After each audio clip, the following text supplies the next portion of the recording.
You asked me today to talk about the role of science in the 21st century.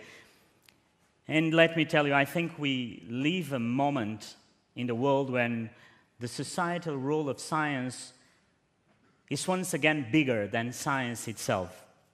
Science is a critical tool to defend our democracy, and we politicians need your help more than ever before.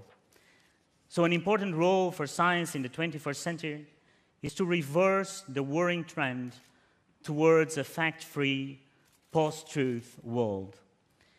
Because let me tell you, if we don't act now, if we don't turn the tide, the repercussions could be further reaching than ever we imagined were possible. Vaccines, more than any other example, highlight what I'm talking about here. Vaccines are one of the most important medical breakthroughs of the last 100 years. They have transformed healthcare, increased child survival, saved millions of lives, eradicated smallpox, and even so, public distrust of vaccines is shockingly high. Recently, the Imperial College did a study about vaccines, and it revealed that in one particular prominent country, 41% of the people believed that vaccines are unsafe. Because somehow today we live in this world that we are all connected. We connect to millions of people through Facebook, through Google, but we somehow feel a void in our lives. And I believe deeply as a politician that science can fill that void.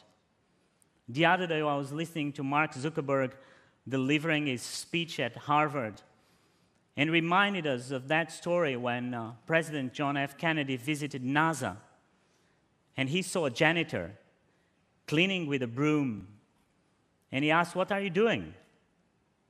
And the janitor said, "Mr. President, I'm helping put a man on the moon."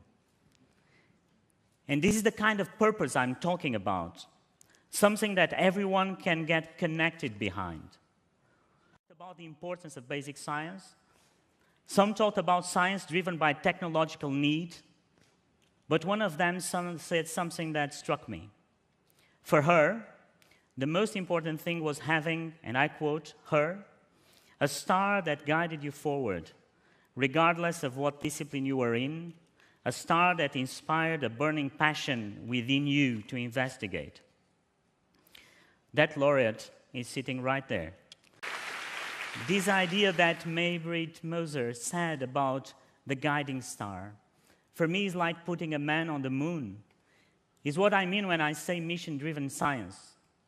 But not just for one person, for citizens throughout the world. I believe the 21st century should see science identifying what is important for people, things that create purpose for people. It will no longer be a matter of the few to the many, but the many to the many. Things that people get excited about, a star that guides us to the future. Identifying clear missions and using science to get us there. I'm not a scientist, but sometimes I think, when are we going to find a cure for Alzheimer's disease?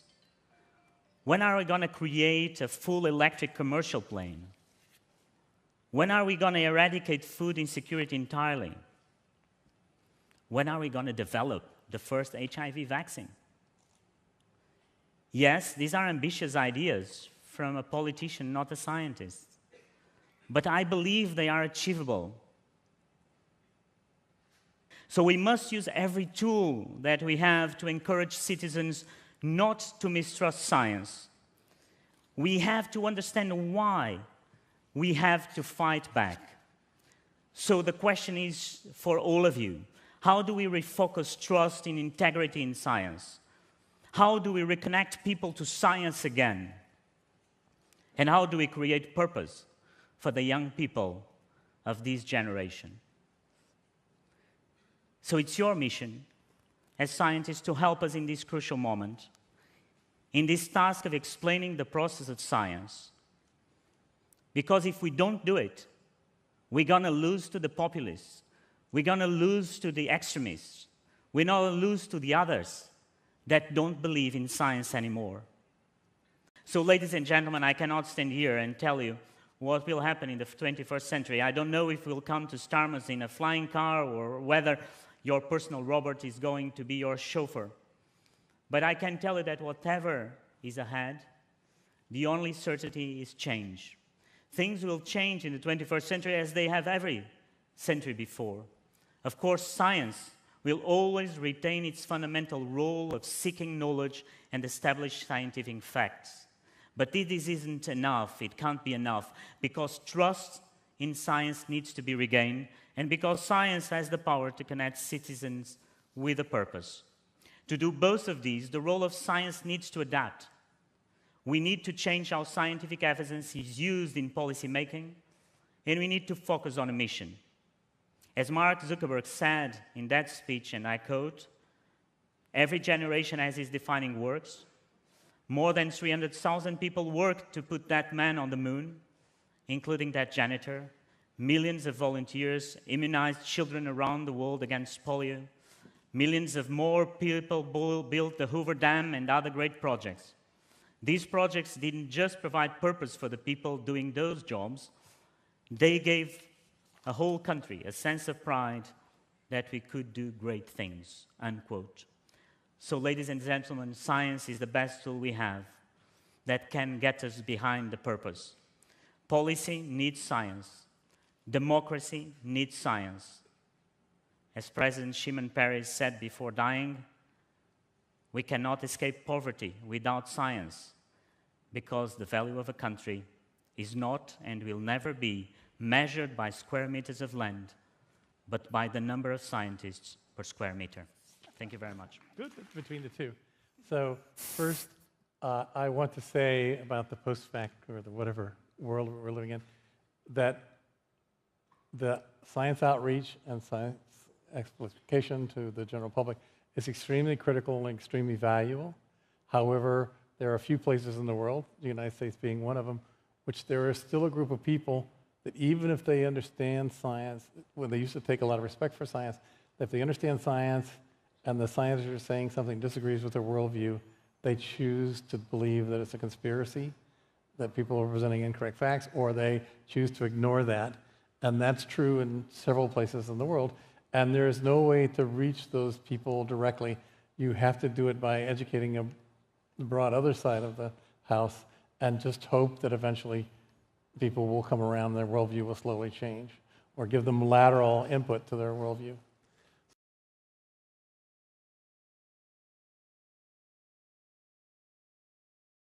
So in any event, having already set foot on the moon, Dr. Schmidt continues to think about exploring beyond it, and he will tell us his experience and thoughts about it, speaking of Apollo 17 and beyond. Please welcome Dr. Harrison Schmidt.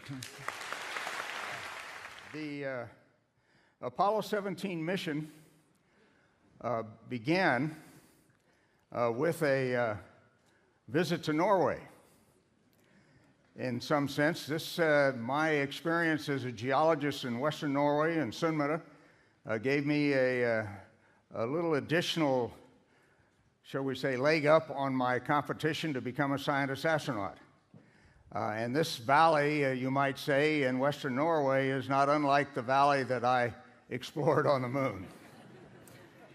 That's a stretch, but it's fun to make those kind of stretches.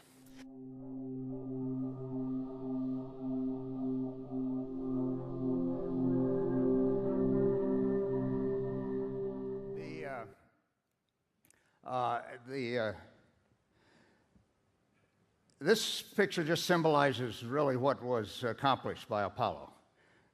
In the area of science, behind me on this picture is the South Massif of the Valley of Taurus Littoral, and represents what we learned through the exploration of the moon, principally what we learned about the early history of the Earth, a time when life was forming, replicating life forms were forming on this planet. The astronaut there symbolizes a technology leap that was made in order to accomplish these missions. I'd go to the moon in a nanosecond. The problem is we don't have the technology to do that anymore. We used to, but we destroyed that technology, and it's a painful process to build it back again. Young Americans, as well as their colleagues from many countries of the world, accomplish this as free young men, mostly, but women as well, and free to think and to move forward ideas that were necessary to accomplish such a challenge. And then, of course, above the flag is the Earth. That, as I indicated, represents a great deal of the knowledge that we gained as a result of our exploration of the moon.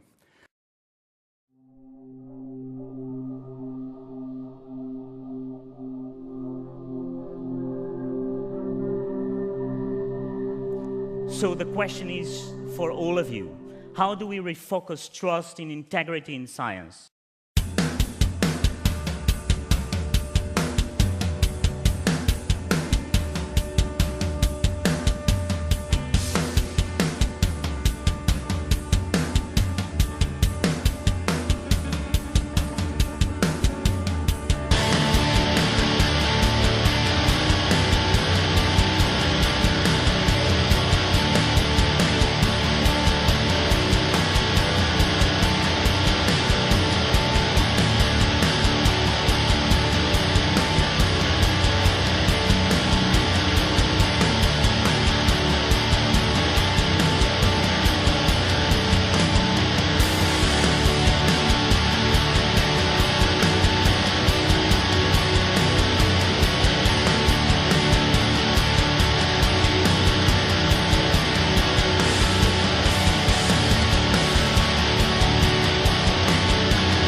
Smallpox.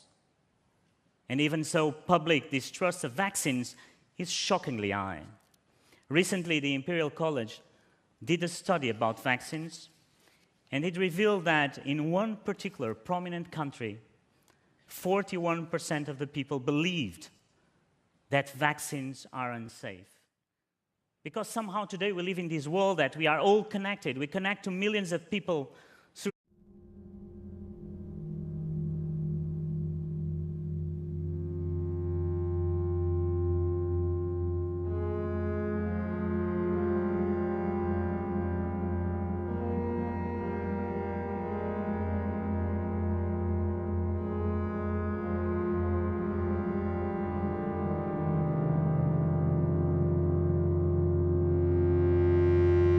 could be further reaching than ever we imagined were possible.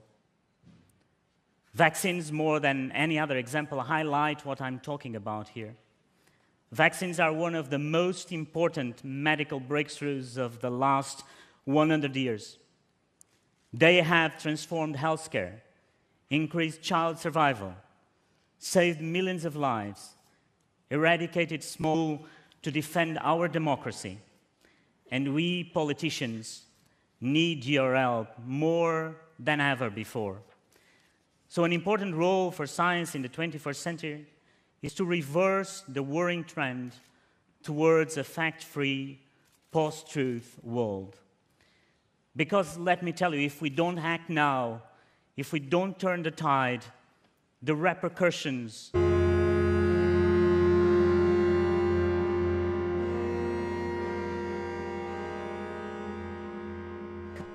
you asked me today to talk about the role of science in the 21st century. And let me tell you, I think we live a moment in the world when the societal role of science is once again bigger than science itself. Science is a critical tool